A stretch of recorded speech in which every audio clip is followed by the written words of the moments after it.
This year has been very challenging for Henry. I feel like he didn't want to make friends. He wasn't trying to make friends. It's just easier being alone sometimes. And now it's fun to watch him making friends, inviting kids over, having us drop him off at the movies. We just love like doting on him. And how about all of his cologne collection? I think he's up to 15 colognes. How about the way he says Jean-Paul Gaultier? But he says it with like the French accent. I'm not kidding you. I feel like this is so unsupportive, you guys. Like, I just gave you like a story about Olivia last night that was like a really, really big deal. Wait, and it what? was like crickets. The difference is I know Henry. I see him. He's a real person to me. Yeah, but like, you know me. This group isn't very supportive of me. We weren't even talking about you. We were talking about Lisa's son. I know, but last night when I made the Not to be announcement. rude, but we're just like in this moment about Henry and him being an only, and now you just turned it on to you. Yeah, well, my feelings are hurt.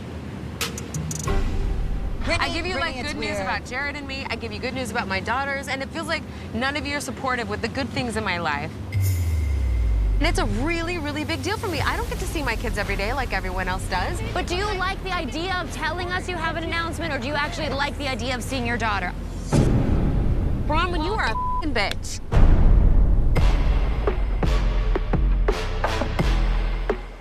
You have anything to say? Why are you the troublemaker? I'm looking at you, Lisa. I guarantee you, if somebody called Lisa a bitch and I was within earshot of that and I didn't stand up for her, we'd be talking about this, you know, until I'm dead. We have been friends for 10 years.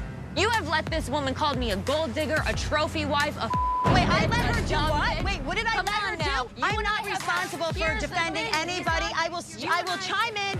I do my best. Private Oh conversation. my gosh, what is this even about? Like me not being a good enough friend? Alone, I have said to you multiple times, I have taken you aside by myself and said, this is bullshit. I have stuck up for you in every situation. Of course you have. Of course but you have.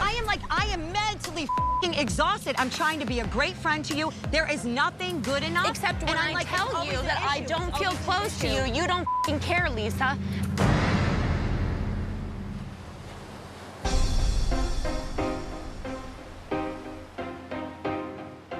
Bronwyn, you are a big girl. I don't know why every time you're in a fight with someone, I have to be in a fight with them too. I don't expect you to be in fights with everyone that I'm in fights with, or trust me, you would have no friends. Has anybody asked me a question about myself? Wow. Really? From day one, I've been called two-faced, terrifying, not a girl's girl, a trophy wife, a gold digger. This is bullshit. Bronwyn, The amount of things that have been said about me before anyone bothered to get to know me finally is showing insane. that we never knew that any of that bothered you. It was nothing about being a gold digger. If you wanted to even bother to get to know me, it would have been about the shit that's really important to me. If anybody had asked me, it's actually about the real shit I've gone through with Todd. How hard it is to be a stepmom. How hard it is for me to navigate being with somebody who is older and successful, and the infidelity that we have had in our situation.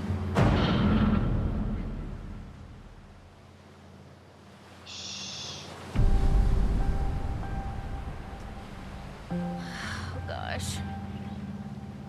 How did you find out?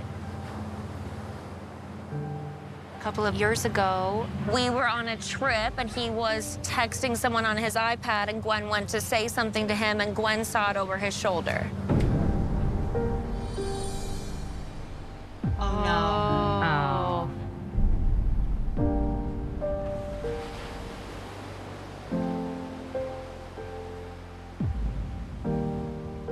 So if Gwen came to me... You confronted Todd? And I confronted Todd. The real truth is that my relationship is just as hard as everybody else's in its own ways, and has had its very low lows that were very hard for me. This is a side of me that these ladies haven't yet seen, but I want them to understand that I bleed the same way that they all do. I cry about things, and that side of me is there if they're open to it.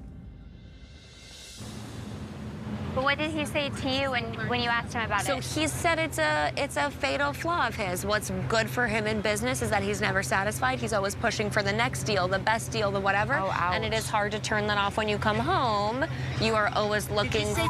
It's not hard to turn it off when you come home. It's called marriage. And Turn it off or you're gonna lose That your would wife. put me over the edge. It's not his fault. You're used to what you're used to. You like what you like. Everybody has to. This is like shocking to me. I don't know what happens behind closed doors, but like I've known Bronwyn for years, and all I've seen from her is how perfect her life is, how much she loves Todd, how good he is to her. So for me, I'm just like processing everything, and I'm like, oh my gosh, this is kind of hard to believe.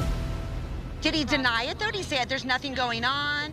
He came back with a ring that had 5 diamonds, and he made me 5 new promises to match each of the diamonds on the ring. Oh, that's nice. What were the promises? It was 5 things he didn't promise me when we got married that he probably should have. Todd works 3,000 miles away from me 5 days a week.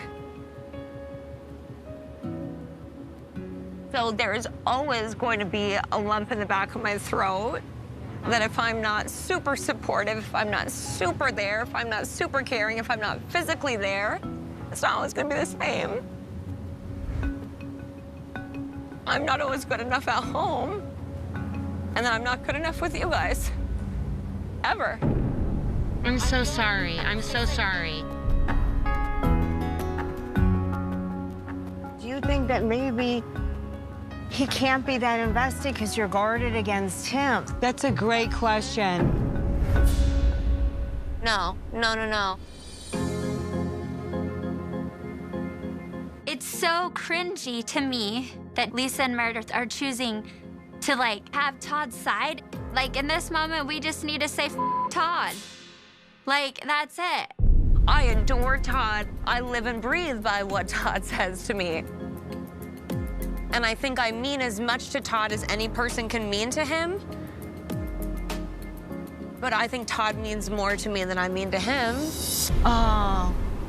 That's sad. Like, I feel like I really understand Todd.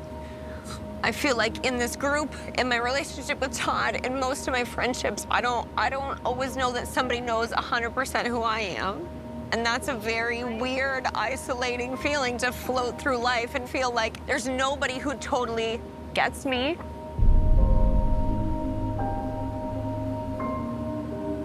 And when you don't have a great relationship with your mom, I'm losing my dad. Gwen is going to college. You're lonely. Sure, and then I thought Lisa was introducing me to friends, you know? And it's been tricky with some of you. And it reinforces this narrative that maybe I'm not good enough for anyone, you know?